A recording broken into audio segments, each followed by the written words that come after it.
Of all the premium brands on the market, Audi has, at least until this point, kept things pretty simple when it comes to its crossovers and SUVs. With 3 choices available, the Q7 finds itself on top, looming large over its smaller siblings in more ways than one.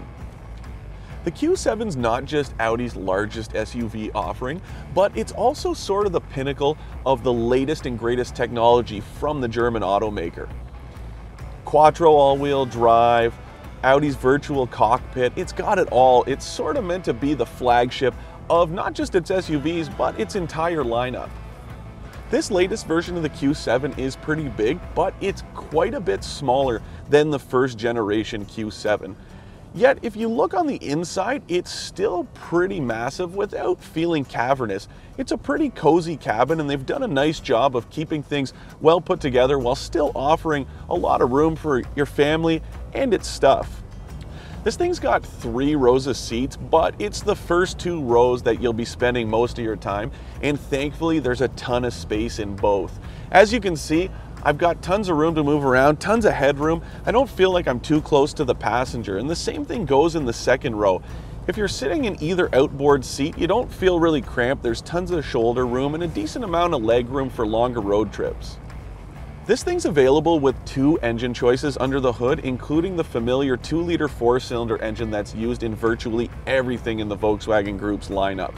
But my guess is the more popular choice is going to be the 3-liter V6 option.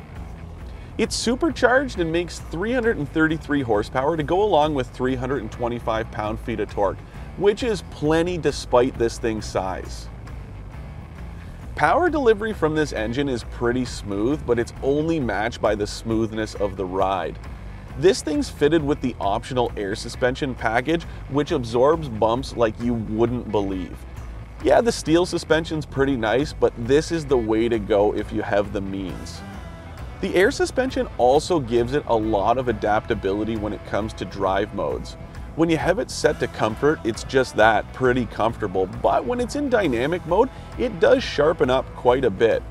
Yeah, it's not quite as sporty as Audi might want you to believe it is, but it does a pretty good job of acting like a sporty sport utility vehicle when you want it to, and a more family-friendly one, which you'll probably use most of the time. To give credit where credit is due, the Q7 does feel a lot sportier than the average 3-row crossover. Yeah, it does feel heavy, but this thing's pretty big, but it does find a way to strike a nice balance between sporty and comfortable. There's tons of tech inside this cabin, including Audi's virtual cockpit, which allows you to reconfigure the gauge cluster to display the map more predominantly or shrink it down to fit between the tach and speedometer.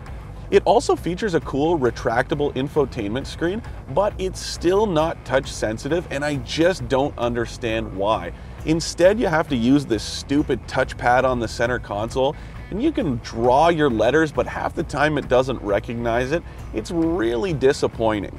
The 2017 Audi Q7 is definitely big and brooding, yet it somehow finds a way to remain nice and civilized. Add in all the fancy tech you could ever ask for, and this thing's right up there with the Volvo XC90 when it comes to claiming the title as the segment's best. But does it have what it takes to be called AutoGuide.com's 2017 Utility Vehicle of the Year? Keep watching this series to find out.